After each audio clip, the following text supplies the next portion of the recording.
Question 1. Study the pattern below and fill in the blanks. So we can see that figure number 1 has 4 circles, figure number 2 has 7 circles, and figure number 3 has 10 circles. But the pattern over here is still a bit blurry. So what we want to do first is try and visualize it. So over here we have 4. Then we realize that the next figure is actually adding 1 circle to each end of the shape.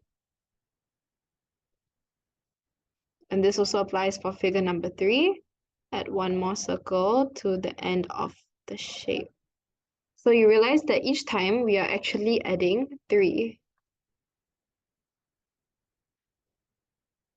So 4 plus 3 gives us 7, 7 plus 3 gives us 10, 10 plus 3 gives us 13, and 13 plus 3 equals to 16.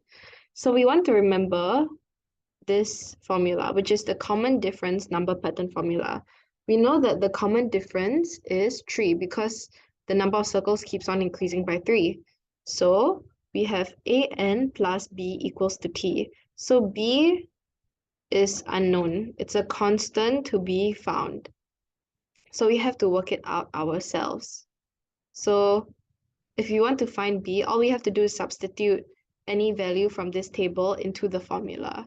So for example, let's use 1 and 4. We have common difference, which we found out is 3, times the sequence number n, which is the figure number. So 3 times 1 plus b equals to t is the number of circles, and in this case it's 4. So we can calculate b equals to 4 minus 3. So b equals to 1. So now we know that our formula for this question is an plus 1 equals to t. So now we can solve this question to find out the total t. So we have n equals to 1. So n equals to 2. The total number of circles would be a, which is 3, times n, which is 2, plus 1. So 6 plus 1 gives us 7. So you can see that the numbers are actually the same. And if you keep on doing it for the rest, you'll realize that all the answers are the same. So 3 times 3 plus 1 equals to 9 plus 1, which is 10. Here's also 10. 3 times 4 plus 1 equals to 12 plus 1, which is 13. Here's also 13. Lastly, 3 times 5 plus 1 equals to 16. And over here is also 16.